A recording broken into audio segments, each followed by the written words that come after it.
Então vamos dar início a mais um PodSeg, esse podcast da Proseg, e hoje o assunto vai ser sobre acidente de trabalho, né? A parte legal. E nosso convidado especial de hoje é o Douglas de Mello, Dr. Douglas, advogado nessa área de acidentes de trabalho e parte de trabalhistas, né? Nesse sentido aí. E também nosso convidado Rubens, o pessoal já conhece aí, o Rubens já é nosso companheiro. Tamo junto. De longas datas aí de vários PodSeg, principalmente na área tributária, inclusive fazendo parte hoje, porque o acidente de trabalho também tem essa parte tributária, né, Rubens? Com certeza, e traz muitos impactos financeiros para as empresas e também para o trabalhador e sua família. Exatamente. Douglas, primeiramente para o pessoal conhecer você, eu falo assim, para quem não te conhece e para quem te conhece também, né? Quem é Douglas de Mello? Olá, sou Douglas, obrigado aí pela oportunidade de estar aqui para contribuir com esse podcast, essa iniciativa promissora que está apenas começando, né? Exatamente. Douglas, eu sou de Sinop aqui, criado em Sinop. Gilson me conhece há muito tempo já e a gente se conhece da época de segurança no trabalho. Eu sou técnico de segurança também do trabalho, formei em 2009, atuei por 7 anos na profissão e ali tive várias situações que hoje eu penso que contribui demais para o meu trabalho. E aí formei aqui em Sinop, ali na FACIP, tenho já 6 anos de atuação como advogado. E minha especialização é direito do trabalho, atuo especificamente em demandas relacionadas a empresas, a consultoria, assessoria para empresas no sentido de atuar na prevenção e depois até no contencioso, na parte que a gente acaba atuando no judiciário mesmo. Então a gente tem essa linha de trabalho e de atuação. Estou aqui para contribuir aí numa forma simplificada de levar para a audiência aí uma forma de entender o que é o acidente de trabalho, resumo, né? Um resumo de uma forma... A gente não consegue mergulhar em águas profundas dentro desse conteúdo porque é muito complexo e amplo.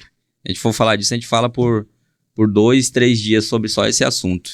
Tem que dividir, né, Douglas? Tem que dividir, para poder entender também, né? Exatamente. O Douglas, como falou, é técnico de segurança do trabalho também, né? Não deixou de ser técnico de segurança do trabalho, né? Porque não deixa de ser, né? Tá na veia, né? Tá na veia. E acho que contribui muito, né, pela experiência de como profissional e depois trabalhando no sentido da defesa, tanto do trabalhador quanto do empregador também, né? Exatamente. Fala de defesa do trabalhador, do empregador, fala assim, sou advogado da área patronal, sou advogado da área trabalhista, mas o objetivo final é sempre a proteção do trabalhador. A gente tem aquela ideia que a gente busca na atuação da gente, o porquê que a gente faz o que a gente faz, né? Por que a gente está trabalhando nisso? A gente tem uma legislação complexa, o direito do trabalho ele é complexo. Você vê a CLT, ela é um compilado de várias normas numa só. Então a gente tem, assim, eu não defendo o lado A ou o lado B.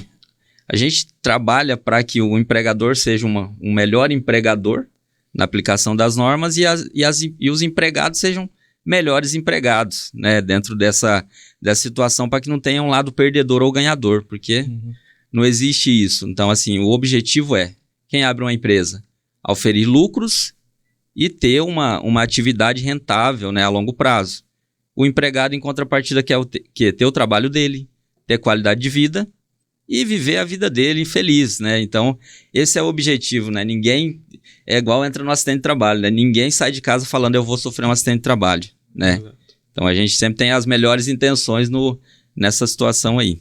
Eu sempre digo o seguinte, Douglas, as normas regulamentadoras trazem questões sobre responsabilidades, né? Tanto o empregador quanto o empregado, cada um tem que fazer a sua parte bem feita no processo, né? E quando alguém se sente prejudicado no seu direito, ele vai buscar o seu direito, né? Tá? É muito interessante isso, tá? Cada um assumir sua responsabilidade no processo. Aquele senso comum que as pessoas falam, o empregado sempre tem razão. Isso na norma trabalhista, isso é fato, tá? Isso é... Por quê? O direito do trabalho é um direito protecionista. A relação jurídica entre empregado e empregador, ela sempre vai estar assim, a balança, ela nunca vai estar igual, tá? Sempre trabalhador. Sempre trabalhador. Que é o elo mais fraco, né? Que é o elo mais fraco, tá? Nessa interpretação de norma sempre vai existir isso. Porém, igual você falou, existe a responsabilização. E aí que entra a atuação de uma empresa ter um aparato administrativo bom, uma boa gestão, um RH eficiente, que tenha conhecimento do que está fazendo, tem uma parceria com bons profissionais da área de segurança, um jurídico bom que lhe auxilia ali no preventivo mesmo, no dia a dia. E aí, vai acontecer situações? Vai, porém, buscou-se minimizar ao máximo isso, né? Diminuir o dano, né? A parceria da Proseg, né? Parceria da Proseg. Proseg Treinamentos, né? Exatamente. Quando eu menciono... Deixa eu só fazer uma... Você falou da Proseg, eu falo o seguinte, a gente precisa ter aquela coisa, é caro alguma situação? Então, contrate um profissional ruim para você ver o quanto mais caro vai ficar isso, né? Exato. Então, a gente tem você tem que buscar bons profissionais, e bons profissionais são caros. Não é que são caros, é que o valor dele é alto. Isso mesmo. Então, dedica tempo de estudo. De estudo. E o profissional que tem um valor mais alto, que ele dedicou tempo de estudo, ele sabe o valor da hora de trabalho dele. Então, ele não vai aceitar serviços por valores pequenos. E aí, o resultado também, quando você contrata um bom profissional, você vai ter o resultado bom. Então, ainda mais em áreas complexas do direito, do próprio, da relação de trabalho aí hoje com legislação previdenciária, que saiu agora, o E-Social, essas questões que aí você fala, cara, é outro mundo. Contrata alguém que sabe, porque vem me perguntar alguns clientes, sobre isso, aquilo. Contrata um profissional da área de segurança lá, que minha atuação hoje é especificamente em outra área, mas eu arranho ali, mas contrato o cara que é bom lá, que não vai ter erro. Exato, e cada um no seu quadrado também, né, nesse sentido, né? Porque o que acontece muito, o pessoal consulta a gente para ver essa parte tanto trabalhista, que já não é da nossa área, que é da parte do direito, ou também atribuições que são da áreas contábeis e também atribuições que são da áreas de departamentos pessoais. Né? Existe uma separação, por mais que estão todos alinhados, existe uma separação jurídica, contábil, do departamento pessoal, o RH, né? Uhum. E a parte de segurança do trabalho, né? Por mais o foco é um só. Sim, mas o motor precisa de todas essas engrenagens para rodar, né? Exatamente. Mas aí de vez em quando uma trava ali, o conjunto não funciona perfeito, né? Exato, e as empresas têm que entender o que cada um é responsável por fazer, né? Antes de a gente entrar diretamente nesse assunto aí do acidente de trabalho, só quero passar aí para vocês estarem, quem está nos assistindo aí, nos seguir aí nas redes sociais. Nosso Instagram tá aparecendo em cima aqui, tá? Tanto o meu, do Douglas, do Rubens e da Proseg. Então vai estar aparecendo aí no canto em cima aqui. Só seguir a gente lá nas redes sociais. Curta também, compartilha. Quem está assistindo, compartilha esse vídeo. Quem não está inscrito ainda no canal do YouTube, se inscreva no nosso canal, ative o sininho para que você esteja também sempre recebendo novidades aí toda vez que tiver um vídeo novo. Toda quarta-feira sai um vídeo novo, né? Nós temos vários conteúdos aí que vão ser disponibilizados, alguns conteúdos já passados, parte de incêndio, tem um muito top aí da parte de medidor de gases, né, Rubens, que o Rubens participou junto medidor também. De gases. Claro, e vários outros na parte de tributação, PPP, enfim, conteúdo sem fim aí. E-Social, aposentadoria especial que já está lá, né? Exatamente, e hoje com o Dr. Douglas falando um pouquinho sobre acidente de trabalho. Só queria comentar com o Dr. Douglas aqui, quando eu falei da responsabilidade, nós voltamos na CLT, que são os artigos 157 e 158 da CLT, né? Responsabilidade do empregador e responsabilidade dos empregados. Isso é fático, está lá na legislação da CLT e dentro das normas regulamentadoras, e aí cada um tem que fazer a sua parte bem feita ali dentro para não ter esse problema, né? Exatamente. Mas aí ainda lá no perante o juiz ainda tem esse peso maior para o trabalhador. Sabe por que tem? Porque o direito, às vezes o cara fala assim, mas a gente tem que entender o conjunto, né, da legislação nossa. Uhum. Primeiro, a Constituição Federal no artigo 7º, ela fala que é um direito social, direito à saúde, preservação da integridade física do trabalhador. O trabalho, ele é um direito social. Por ser um direito social, é um direito humano. Então, assim, ele entra numa esfera de direito que é uma classe mais elevada. Então, ele, em comparação a outro, sempre ele vai se sobrepor. Sim. Aí você vem para a CLT, que ela fala das responsabilidades ali, da questão das normas regulamentadoras, cumprimento de regras de segurança no trabalho. Uhum.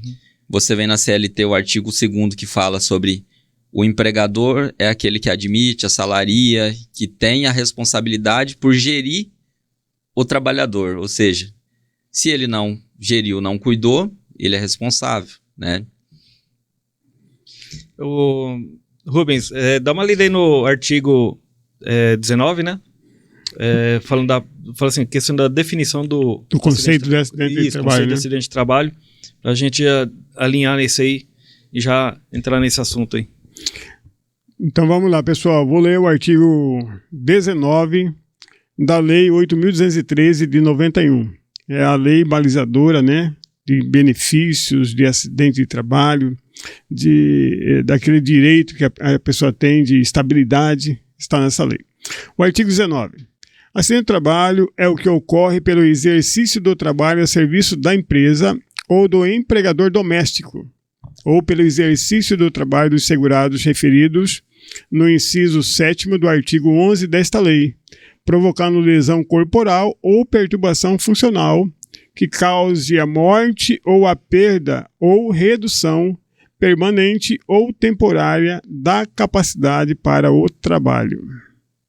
É uma definição específica para acidentes ocorridos dentro do ambiente de trabalho, né, Douglas? Nós precisamos entender, até para quem está nos acompanhando, na hora que você trouxe o conceito de acidente de trabalho, eu lembrei da minha época de técnico de segurança do trabalho, que a gente tinha curso de CIPA, a gente ia lá ensinar o conceito para os membros da CIPA do que era o acidente de trabalho.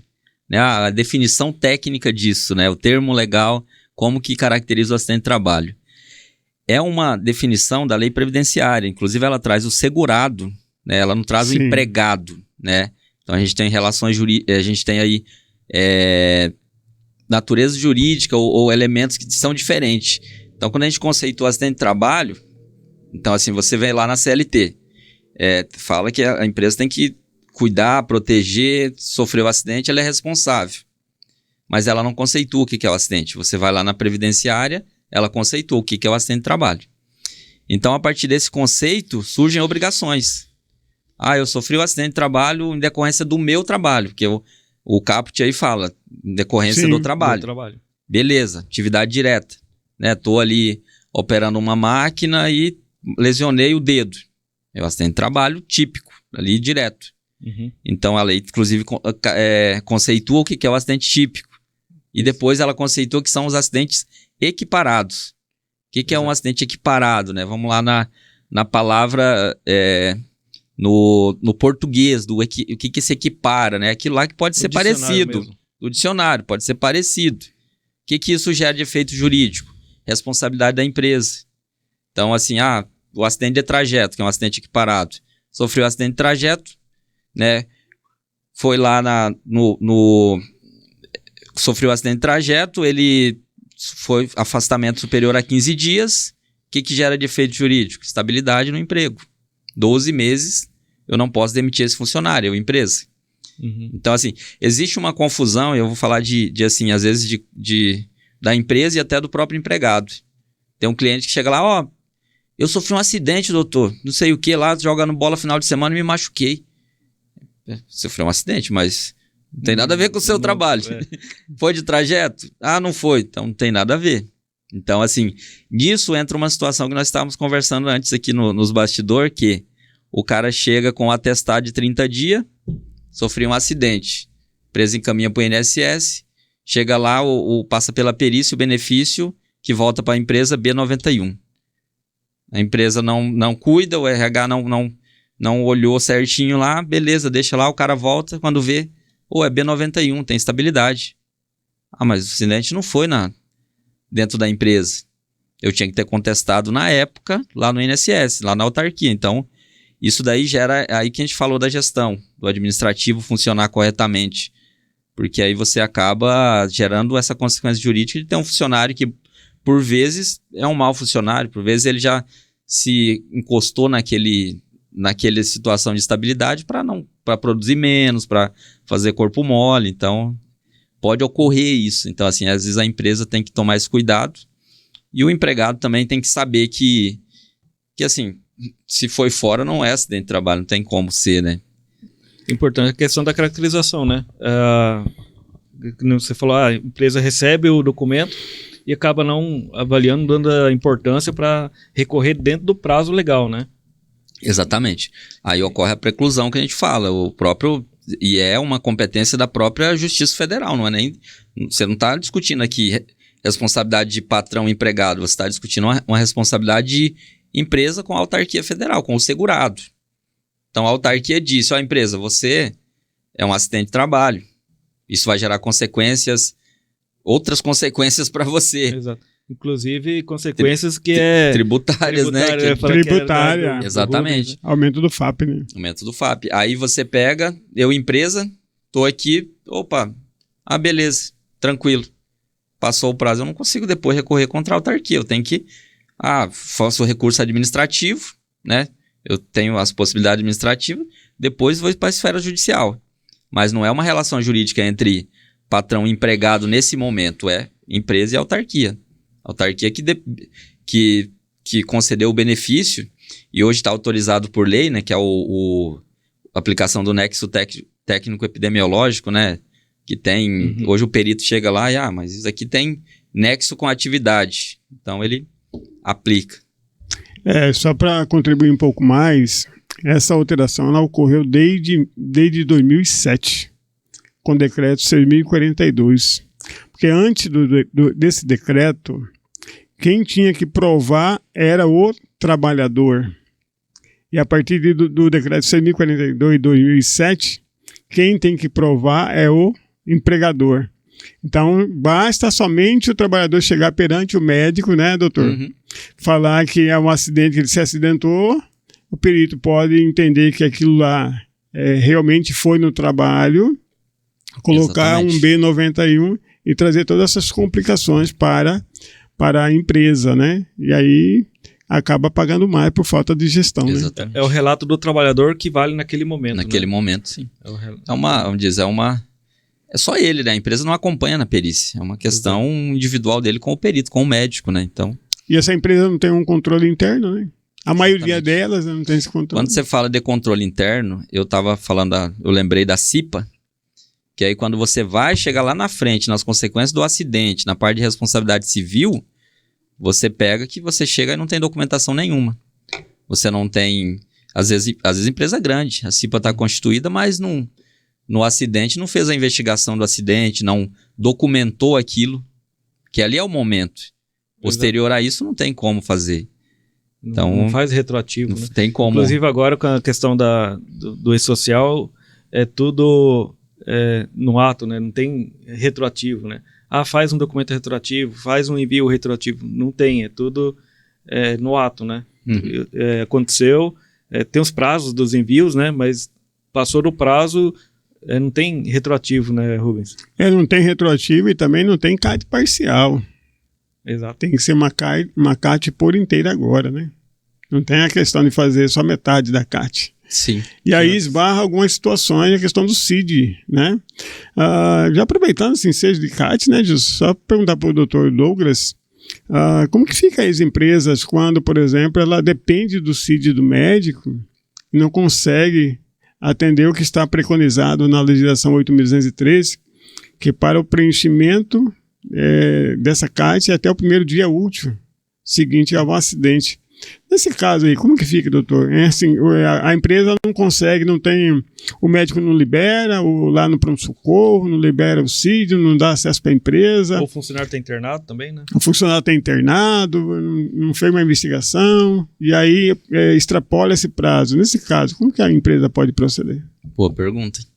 Quando eu tenho um caso nessa situação, assim, se é relacionado ao médico, eu já penso que é um pouco diferente. Eu penso eu já visualizo mais uma situação do funcionário, que tem uma questão também de sigilo dele, ó, eu não quero colocar o CID, não quero dizer do que eu tô doente aqui. Mas a empresa precisa disso, aí a gente fica numa situação complicada. O que às vezes eu oriento para as empresas? Primeiro, pedir para o funcionário explicar de forma correta, porque eu penso que nessas relações tem a boa comunicação. Se você conversa, ó, eu preciso disso porque eu preciso colocar na CAT, é uma situação aqui, e o RH explicar de forma correta, o funcionário vai fazer aquilo. Sim. Às vezes o funcionário nem sabe o que é isso. Já cansei de ver, o cara nem também, sabe né? o que é isso, o que é o CID. Então, às vezes o cara volta lá e tudo isso para poder apresentar isso. E questão do médico, o médico ele teria a obrigação, ele tem, se o funcionário autorizar. Então, assim, ele não poderia também fornecer de forma, vou fornecer o prontuário para a empresa. Não havendo possibilidade, a empresa contrata um médico da sua confiança. Paga as custas desse médico, e esse médico teria que pelo menos um laudo dizendo assim, ó, caracterizando o que foi a situação para ela usar aquilo. Sim. E às vezes não é nem um caso de negligência, o funcionário não quer ou o médico não quer. É por o processo normal, né? Fala assim, o médico não vai emitir um atestado enquanto o funcionário está, o trabalhador ali está internado ainda, né? Sofreu um acidente, vamos simular, teve uma fratura de perna ali e vai ter que ficar internado ali até fazer cirurgia, alguma coisa nesse sentido. Aí acaba extrapolando o prazo do primeiro dia útil, né, após o acidente. Esses prazos, dentro desse contexto, eu vejo que existe uma forma... se eu fui autuado, essas coisas, eu justificar isso, tá? Seja administrativo, depois seja judicial, para anular uma possível infração. Porque, assim, o procedimento, né? É o procedimento, né? Infelizmente, não está ao alcance da empresa, não é automático, não é automatizado. Você às vezes nem sabe, o funcionário faltou um dia, depois você descobre que ele está internado. Alguém ligou e disse, ele está doente, disse aquilo. Então, é mais fácil de se defender, então. É mais tranquilo. Mais tranquilo. Porque a gente tem que olhar o conjunto, né? A gente tem que depende de outras situações, de outras partes envolvidas no processo, né? Exatamente. Importante. Nós tivemos vou contar uma situação que eu tive, a gente fizemos porque assim, a pessoa buscar o reconhecimento do acidente de trabalho e a gente, na audiência, fazer o reconhecimento de que houve o acidente e que seria emitida a CAT. Constar na ata de audiência, tudinho, para efeito de previdenciário, levar para o INSS para ele conseguir o benefício pela incapacidade. Então, posterior de uma audiência trabalhista. Já depois de uma ação, já, né? De uma ação. Aí já é outra... vamos falar um pouquinho também sobre acidente de trajeto, né? O que caracteriza realmente um acidente de trajeto, né? Pela própria legislação do percurso da casa para o trabalho, do trabalho para casa, né? Ou a serviço da empresa, né? Depois o que eu quero entrar é o seguinte: depois da reforma trabalhista, existem conceitos diferentes referente à própria legislação define o que é o acidente de trajeto, né? Mas na reforma trabalhista também fala que a empresa não tem responsabilidade mais sobre o trabalhador, fala assim, após ele bater o ponto, né?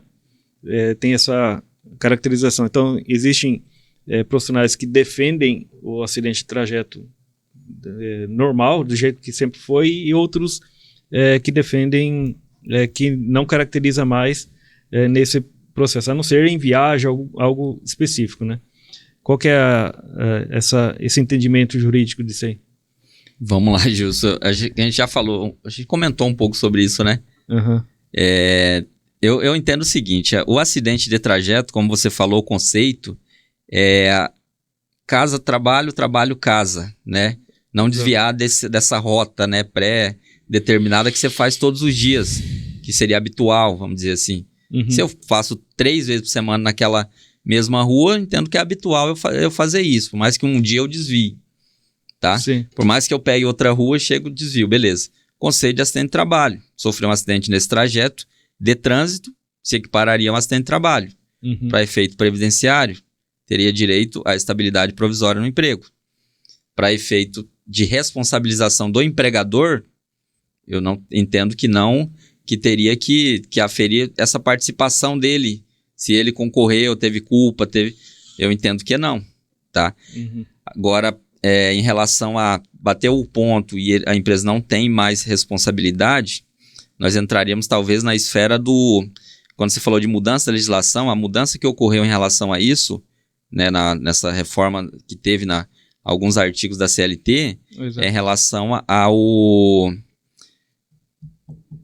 hora em itinere, que Exato. era Uhum. aquelas assim, isso aplicaria muito para a nossa realidade econômica aqui, tem fazendas, tem o pessoal pegar o ônibus, levar a galera e sofrer um acidente ali. Uhum. Ali sim, existe uma responsabilização sim, tá? Sim. Agora, para efeito, aí já entraria em outra esfera, que seria efeito de horas, essa coisa que encerrou. Uhum. Essa parte de pagamento de horas extras nesse horário, nessa hora em itinere. Mas para efeito previdenciário, de acidente de trabalho, não houve mudança nesse sentido. Isso que eu entendo, que eu interpreto dessa forma. Sim. É o que você falou, são cada um... são coisas diferentes, né? São coisas diferentes. No direito, a gente tem que sempre... Falo, separar as caixinhas. A gente não pode... Elas rodam junto, mas a gente tem que separar. Tem que entender os institutos jurídicos de uma forma... Eu falo isso até para os profissionais da área de segurança no trabalho, que às vezes a gente tem uma dificuldade enorme. Eu tive isso. Senti na pele isso. A gente foca ali na norma regulamentadora, ali e ponto. Balizou ali. Balizou e ponto. Eu até recomendo, se eles quiserem entender um pouco de interpretação de norma, para poder entender todo o funcionamento de norma. É um pouquinho complexo, mas isso ajuda demais. Como que é essa hierarquia dessas normas nossas? Né? A gente vem em Constituição, vem uma lei normal ali, uma lei complementar, e aí você vem uma norma específica, decretos, portarias, aí você interpreta, e você fala, opa, isso daqui está se sobrepondo a isso, mas... E é uma bagunça, tem umas coisas que uma lei que é inferior se sobrepõe a outra, e aí a gente foca muito, eu lembro da minha época, na NR em si. A NR diz isso e ponto final. Aí você entra numa outra esfera, que também gera muito efeito prático no dia a dia. Da própria empresa trabalhar, da própria empresa atuar. A questão dela entender, que eu citei o artigo 2, o seu poder diretivo. Da CLT, né? O seu poder de atuação da CLT. Aqui ele conceitua, empregador é a pessoa física ou jurídica que admite, assalaria e tem, ou seja, aquela relação subordinada. Então, aí você entra em várias esferas. A partir daí, você entra em várias esferas, inclusive da aplicação das normas trabalhistas. Porque se está sob a minha subordinação, se eu sou responsável, então eu tenho que aplicar a norma. Não necessariamente registrado em carteira, né? Não, exatamente. E aí você traz uma situação da segurança no trabalho, que você entra no básico ali do acidente. Que aí eu já vou até entrar um pouco na esfera da responsabilidade ali. Uhum. Porque sofreu o acidente, primeira coisa você fala, mas... Aí você pega, quando chega lá pra gente já no final já é uma ação trabalhista. Mas a gente pedia sempre para usar EPI e não usava. Mas cadê os documentos? Que comprovação, né? Não tem uma ficha de EPI, eu não tenho um treinamento. E a norma fala que a empresa tem que emitir ordens de serviço de segurança no trabalho. Sim. O que é uma ordem de serviço? O nome por si só já diz ordem. Eu ordeno que você cumpra as normas de segurança. E se você não cumprir, dentro da minha competência, meu poder diretivo, eu vou te punir. Né? Eu vou te dar uma advertência e vou até te mandar embora por justa causa. Por quê? Se eu não fizer isso, você vai sofrer um acidente e eu vou ser penalizado. E você também, né? Porque o acidente ele é uma via de mão dupla. O cara vai ter a lesão, né? Ele vai ter o abalo, o moral, o material permanente, né? E permanente. Então Ato faltoso do artigo 158, parágrafo único. Deixar de cumprir ordem interna, né? Observar, lá está escrito observar, ou deixar de usar um EPI. Remete para o artigo 482 da CLT, letra H, ato de disciplina e subordinação. Eu sou meio advogado também, tá?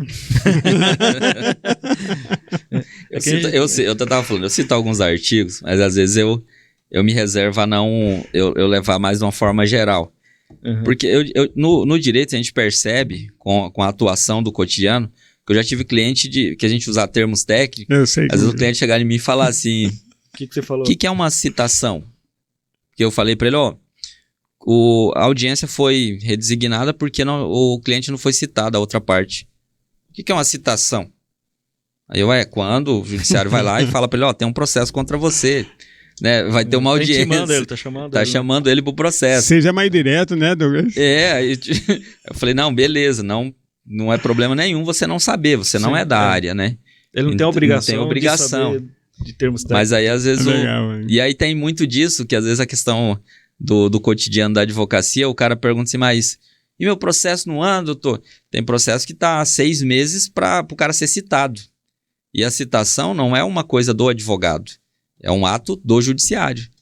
Então, o judiciário, o juiz determina, o oficial de justiça vai lá, manda por AR, o oficial de justiça vai lá na empresa.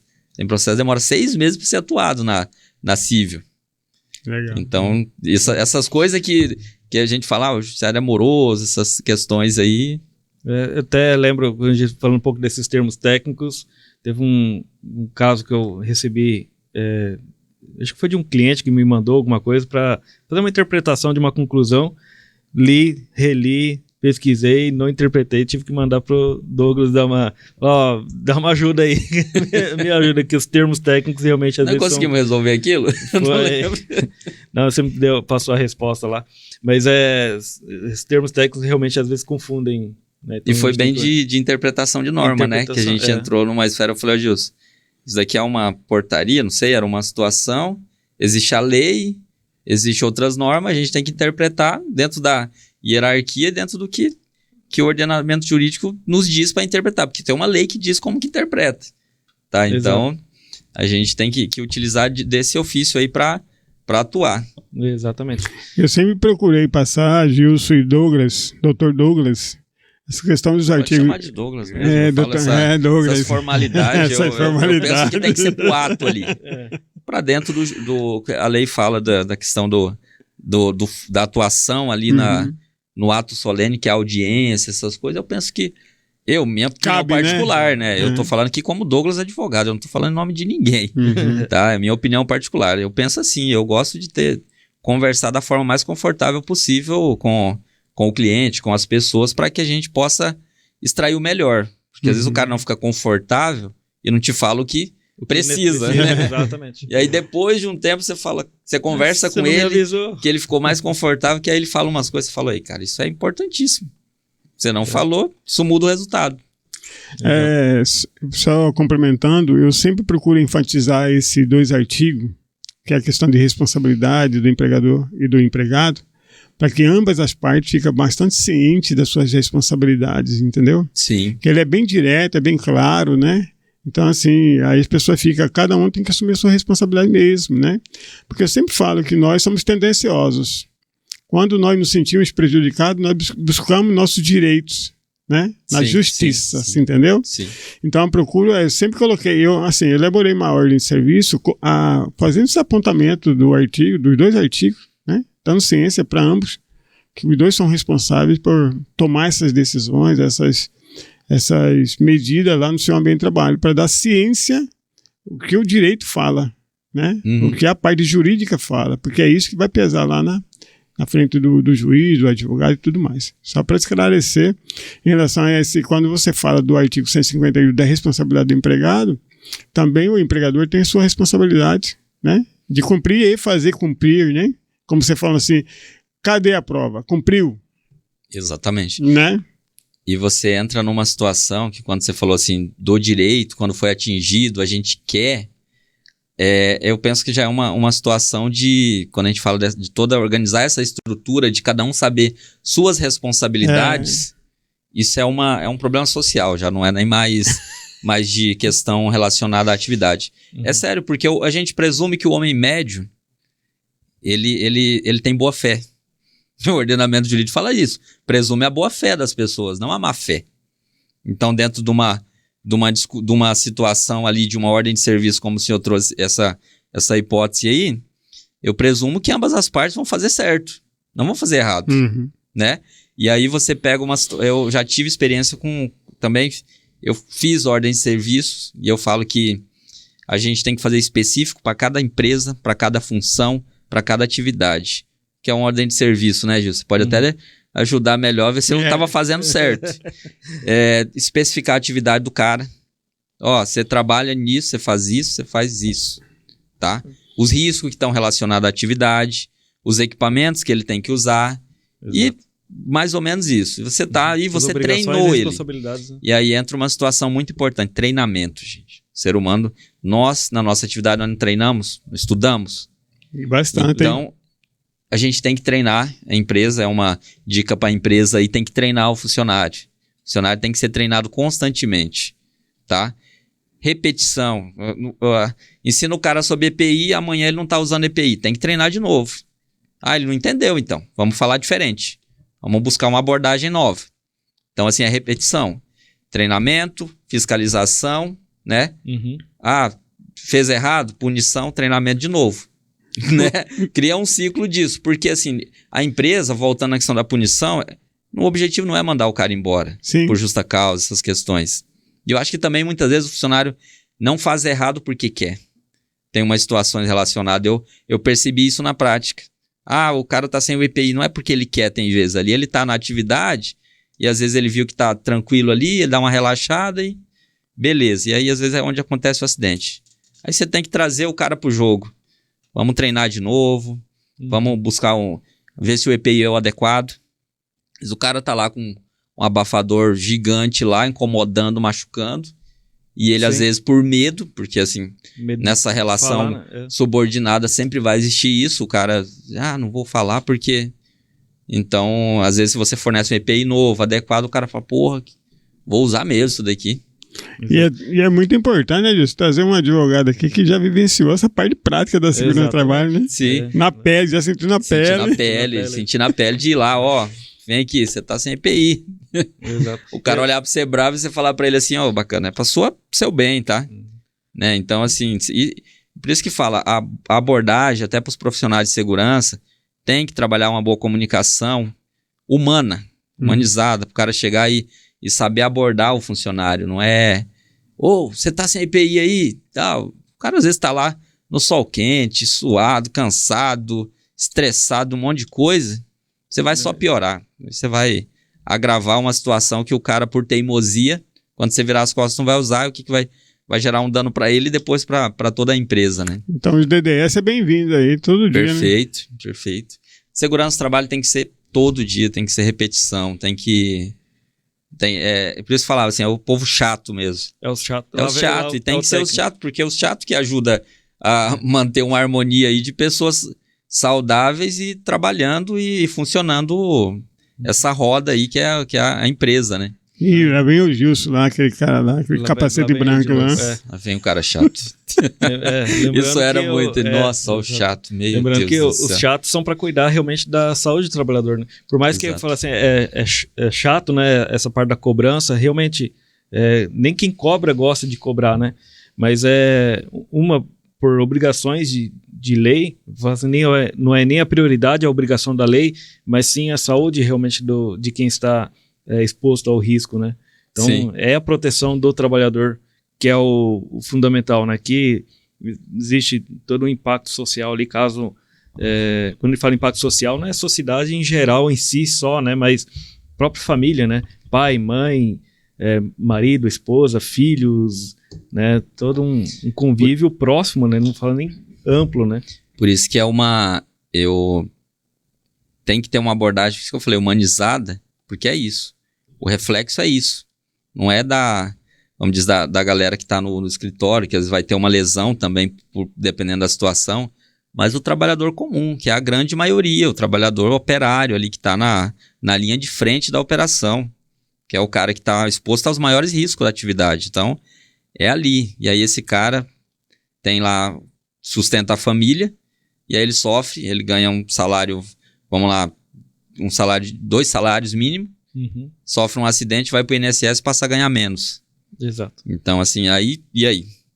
Já vive no limite, ainda reduz, e aí está incapacitado, vai ficar em casa, é bem complicado. Eu sempre disse nas minhas palestras que o acidente de trabalho é um problema social, né? Social. Que todas as famílias brasileiras, nós não estamos preparados para lidar com essa situação, né? E aí, assim, eu vou falar lá da minha capital, né? Lá na minha cidade, capital Cuiabá. É muito quente, né? Você já imaginou um camarada o dia todo dentro da sua casa, com calor de 40 graus? E aí o cara não pode colocar o ar-condicionado para funcionar o dia todo, porque não tem condição de pagar. Ele não pagar energia, não vai pagar energia. Então, realmente, cara, é complicado essa questão do acidente de trabalho, né? É muito problema para a família mesmo. Por isso que a abordagem tem que ser social, né? Tem que partir da própria empresa abraçar a causa, né? E ter uma abordagem mais social nisso, na questão do... Tem que ser chato, mas também não podemos ser cachês demais em algumas coisas, né? Tem coisa que não serve, né? Tem que ter uma adequação. Por isso tem que ter um estudo bom da segurança no trabalho. A quais são os EPIs que vão usar, se é possível a gente trocar o EPI pelo EPC, né? Pela proteção coletiva. Pô, melhor dos mundos, né? Então você acaba tendo uma abordagem melhor e uma qualidade de vida para o trabalhador. O cara trabalha mais tranquilo, né? Na verdade, sim, seguir a hierarquia da própria legislação, né? Exatamente. Medidas, eliminação de risco, medidas administrativas, proteções coletivas. O IPI agora está em quarto. Uma vez, antes eram 3, né? Agora é o quarto item. Né? Então, e sempre primeiro eliminar. Pegava ele e jogava por primeiro. Exatamente. Invertia a ordem. Tem algum risco, põe o EPI. Pô, sempre... E é comum ainda. É bem comum ainda. Mas com a vinda do PGR, por mais que alguns falam assim, não mudou muita coisa, não. Muda a questão da gestão mesmo, né? Que agora realmente é gestão. Que a gente vai falar assim, se obriga a fazer uma gestão mesmo.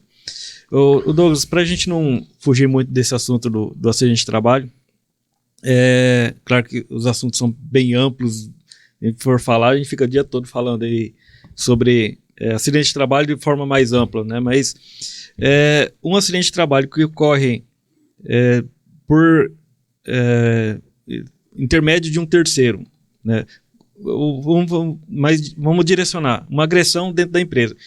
Ou vamos partir do início, uma agressão entre 2 trabalhadores da mesma empresa, né? Uhum. Então, estão dentro da empresa, depois a gente vai entrando nesses outros, que eu quero chegar em 3 pontos ali.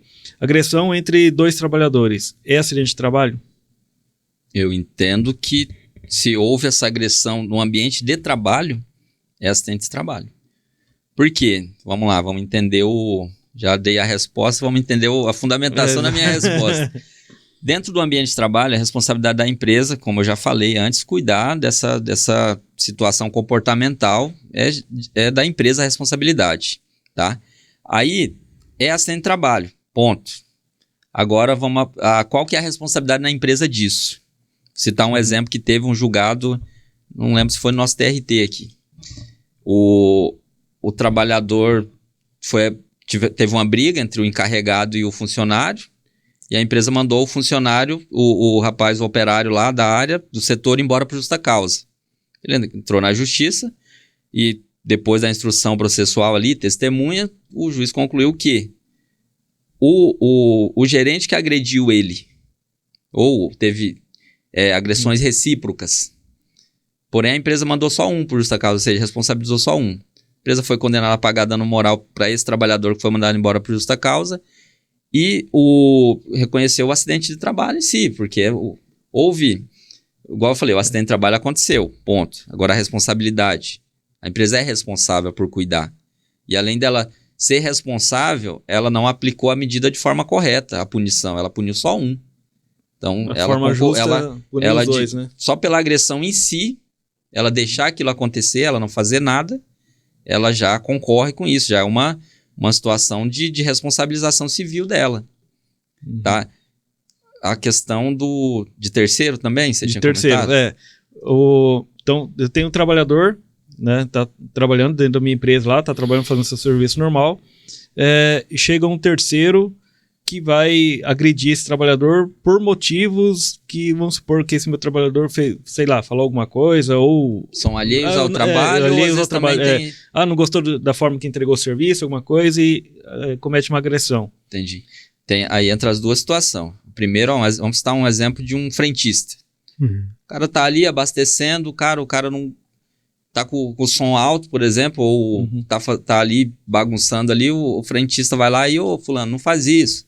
O cara vem, mete a mão na cara do outro ali, dá uma porrada e... Um aplauso na orelha. Agrediu o cara. Beleza. A empresa teria que estar protegendo ele dessas situações. Ele foi agredido por um terceiro. Tá? No exercício da função dele.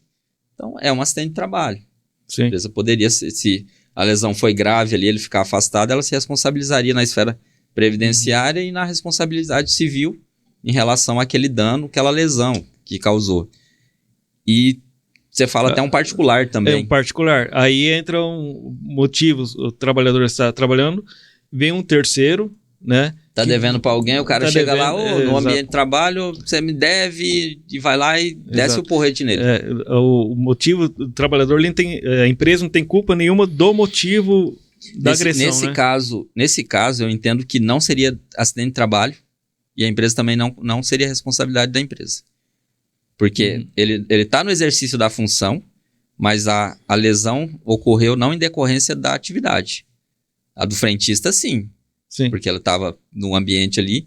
Então, não foi um terceiro que chegou, agrediu. Para efeito previdenciário, eu entenderia que não seria acidente de trabalho. Para efeito também de responsabilidade civil, eu entendo que a empresa também não concorreu. É porque se o cara, vamos citar a hipótese continuar do frentista, ele abastece, ele faz aquele trabalho dele. A empresa não teria que ter segurança para outras situações, né? Então, eu entendo dessa forma isso daí. Tudo são fatos e cada caso deve ser analisado. A gente trabalha com a pergunta numa situação hipotética de que, em síntese, aconteceu algo ali, mas no caso concreto a gente tem que analisar caso a caso. Todo o contexto. Todo o contexto, né? Então, ver toda a situação e não criar pré-julgamentos antes. Às vezes as pessoas querem taxar demais. Isso é isso e ponto. Não é assim. Tudo vai depender do contexto e de como que ocorreu aquela situação. Sim. Aí entra a situação, que às vezes cabe realmente uma investigação mais aprofundada. A abertura da CAT, ela é feita após a investigação. Quando existe esse processo duvidoso de acidente de trabalho, não é ou não é, a CAT é aberta após o processo de investigação ou já abre no ato também? Ô Gilson, dentro do que você me passou, primeiro, essa situação um exemplo que eu citei de ser agredido por terceiro, primeiro geraria uma ocorrência criminal. Você já teria que chamar a polícia para poder... Isso seria uma obrigação da empresa já fazer isso. Sim. Ali naquele ambiente. Porque aí você também, como empresa, teria um respaldo maior, né, de um registro daquela ocorrência, de uma investigação criminal, porque é lesão corporal. O cara foi lá e agrediu, não pode. E a questão da CAT, aí é uma outra... Eu já penso que a empresa tem que analisar o caso concreto e ver se cabe a abertura dessa CAT ou não, tá? Para todos os efeitos que ela gera. Então, assim, eu sempre falo para a empresa, abre o CAT, eu falo, cara, depende, analisa a sua questão administrativa aí, como que tá como que foi a situação, tá?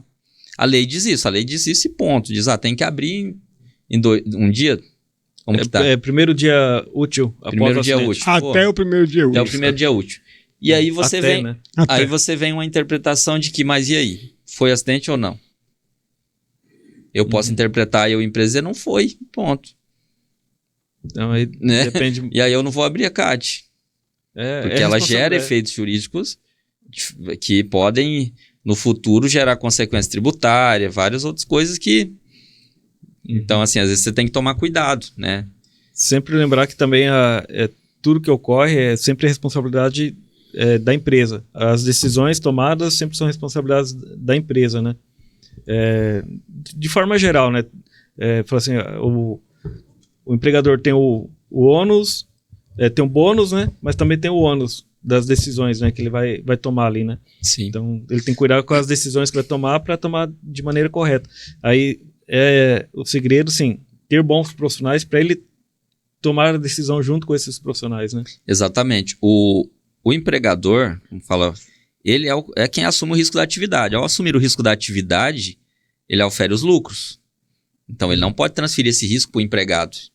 Então, nesse contexto, a gente visualiza sempre que o empregador, por ser uma relação subordinada, ele tem que, a maioria das decisões dentro do poder diretivo que a lei autoriza a empresa, ela tomar toda essa direção E aí cabe a ela estar bem assessorada, ter bons profissionais para tomar decisões acertadas, né? Para poder minimizar uma situação que muitas vezes... E eu digo, não existe fórmula correta ali, fórmula mágica. Todo caso é diferente.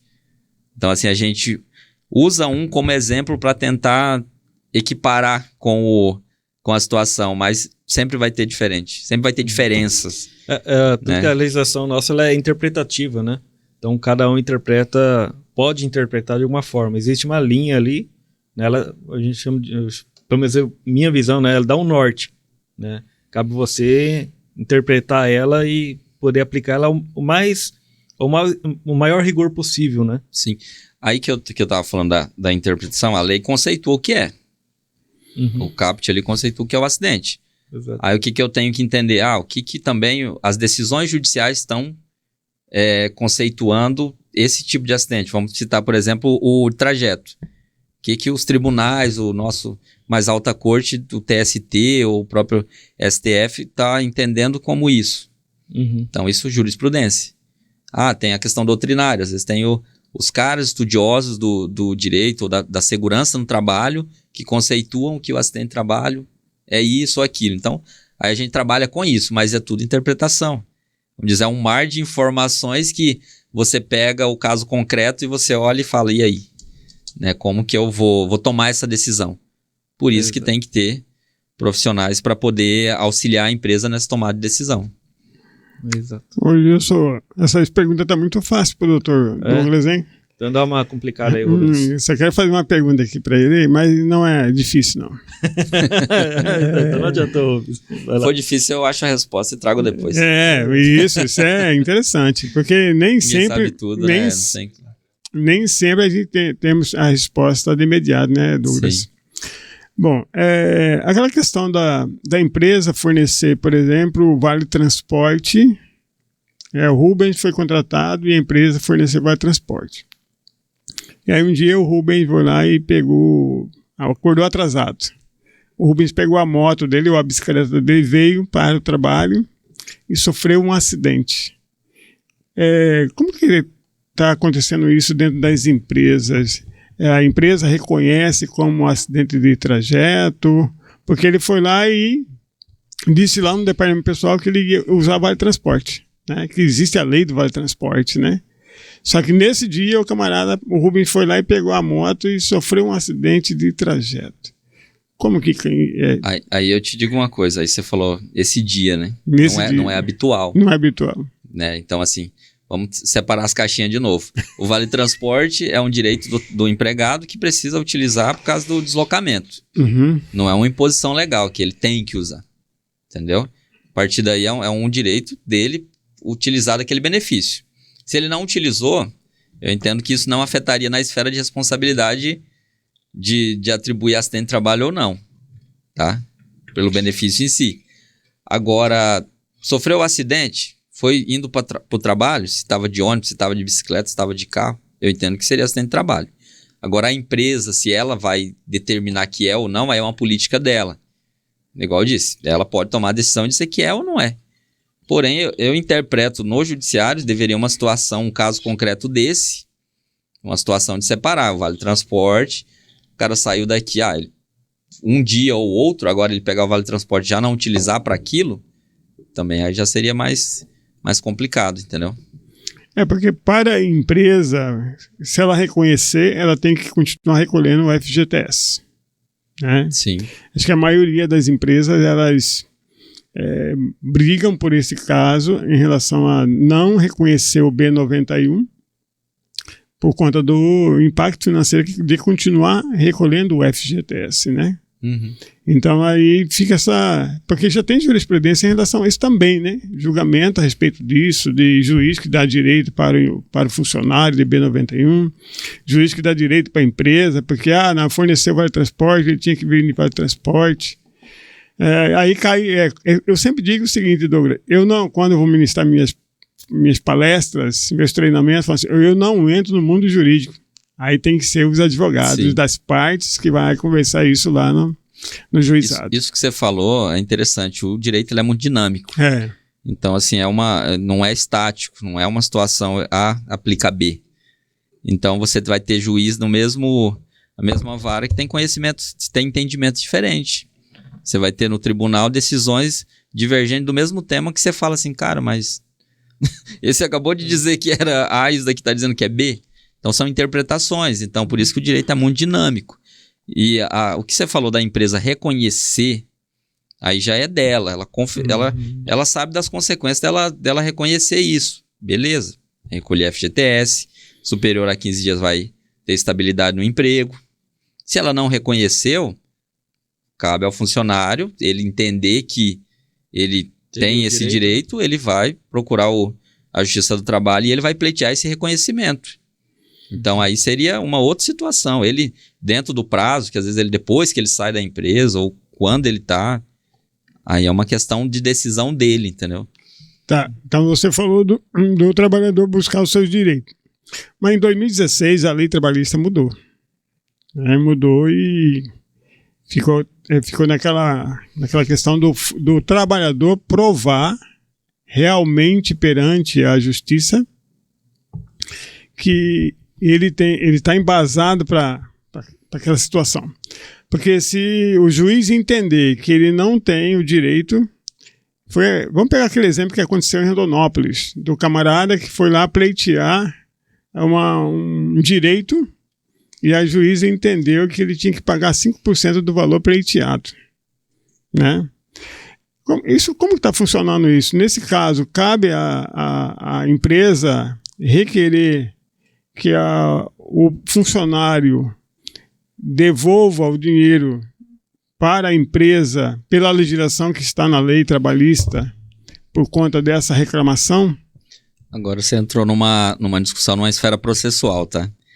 A legislação mudou, e assim, mudou em partes alguma questão. Nós estamos falando de ônus da prova, quando você fala que o empregado tem que provar. Sim. E o ônus da prova, na Justiça do Trabalho, que a gente fala, é o fato constitutivo do direito, ou seja, eu alego, eu tenho que provar. Não é o contrário. Entendeu? Se eu alego, eu tenho que comprovar. Isso dentro de um processo judicial, eu vou lá pleitear um vínculo de emprego. Fui lá e não provei. Eu vou lá e, eu tenho direito, trabalhei tanto tempo. Não levei nada de documentação, não levei testemunha, nada. A empresa do outro lado fala, não, você não trabalhou para mim. Quem que vai ter razão? O ônus da prova é de quem alegou. Ou seja, ele que tem que comprovar. Se ele não fez prova, o juiz vai dizer que a empresa está certa. Beleza? Nessa situação, existe a sucumbência, tá? Que foi uma situação que entrou nova nessa mudança da legislação, tá? O que acontecia? Tínhamos ações milionárias com 200 pedidos e não tinha efeito nenhum para o advogado do reclamante em relação a pagamento de sucumbência.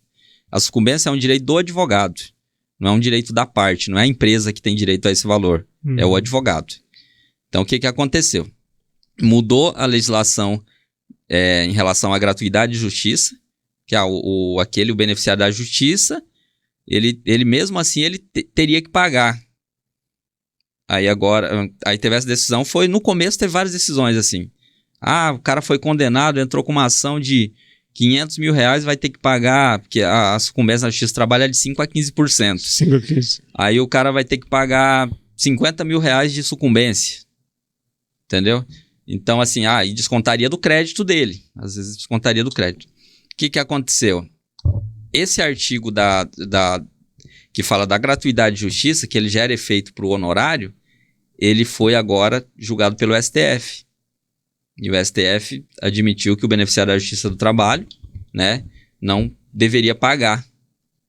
Então, voltou, ao meu entender, ao que era antes. Voltou como era antes. Era antes. Então, hoje porque, assim, você tem uma lei que foi questionada a sua constitucionalidade, essas questões, e o STF entendeu que não deveria pagar. Então, voltou o que era antes, ao meu ver.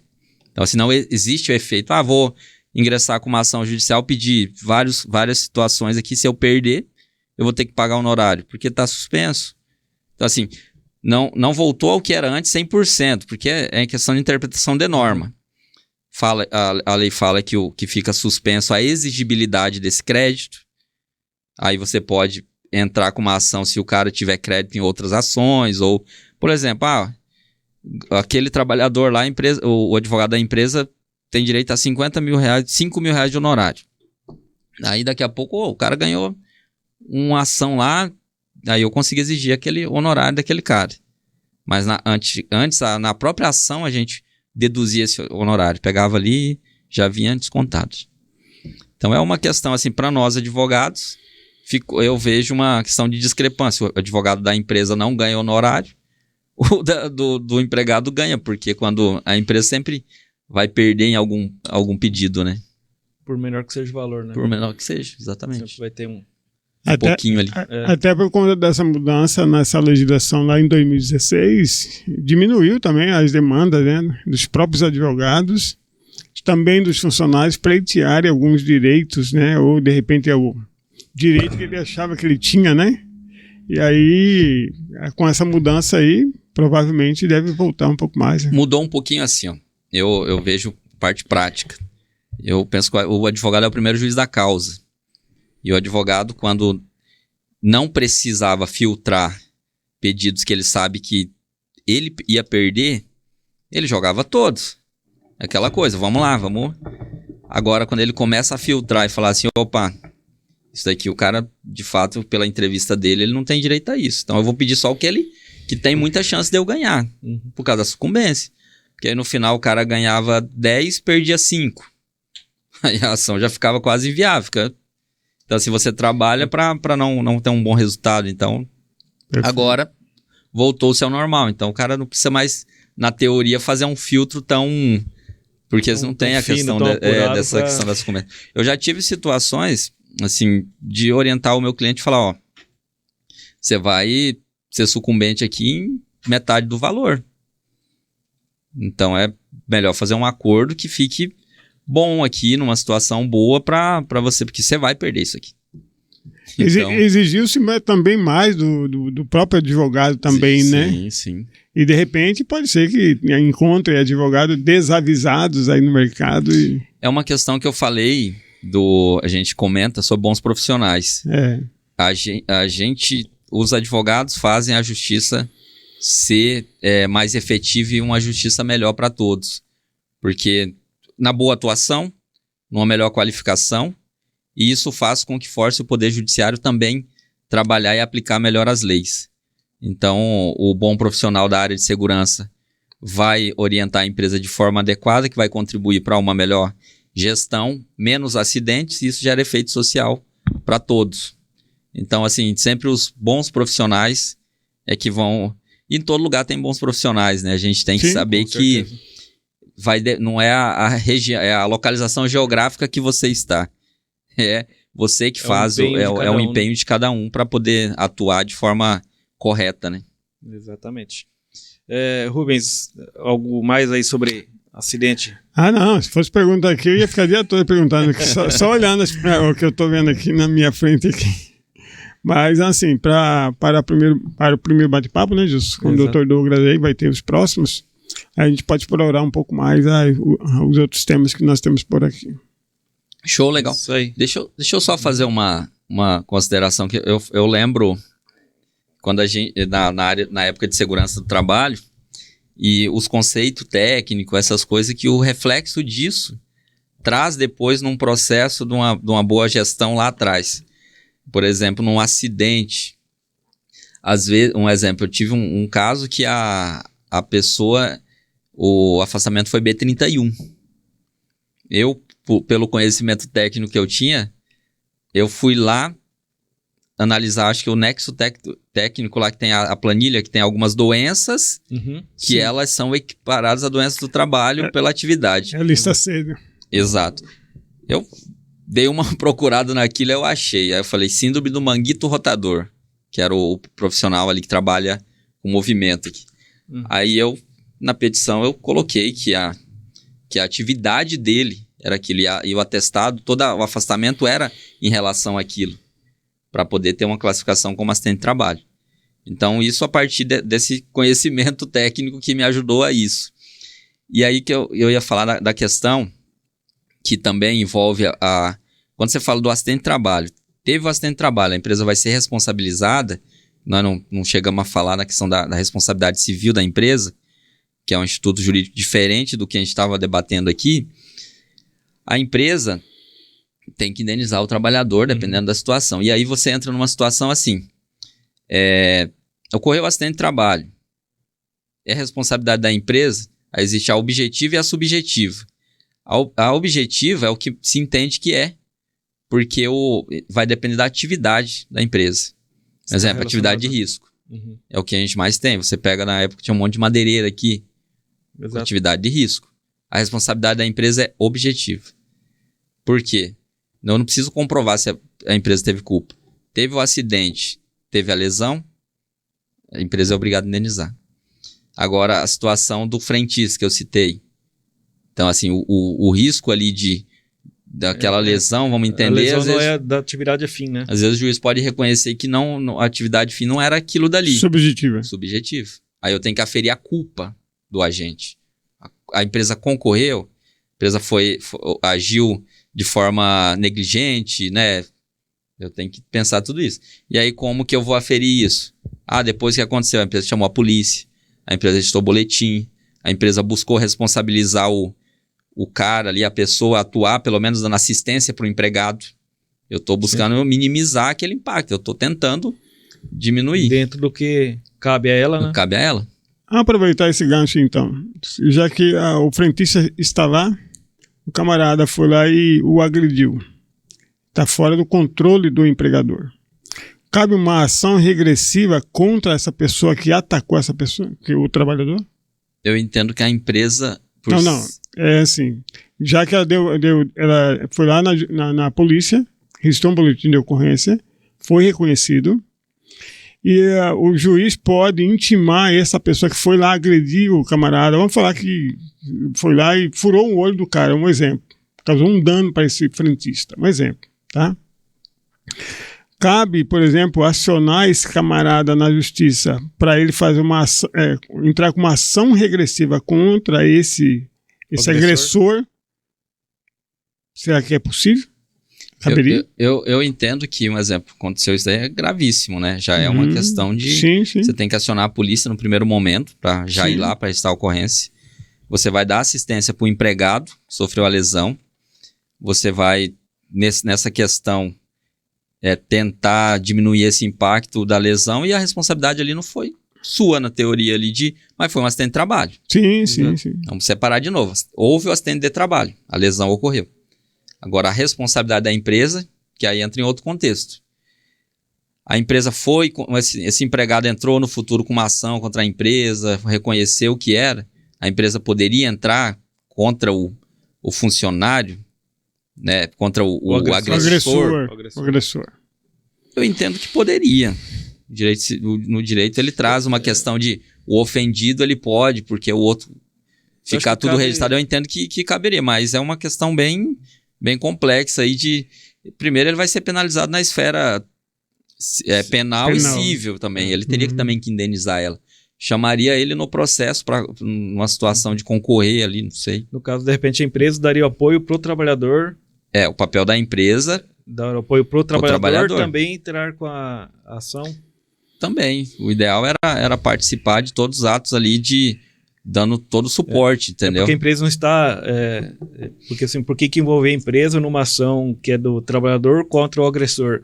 Porque ela foi no ambiente de trabalho, né? Foi no ambiente de trabalho, foi acidente de trabalho. Porém, Então, as relações jurídicas ali são também. diferentes, exatamente. A empresa tem a responsabilidade, tá? O cara agrediu porque também a empresa orientava o frentista a cobrar dos caras para não encher o pneu ali ou não fazer tal coisa.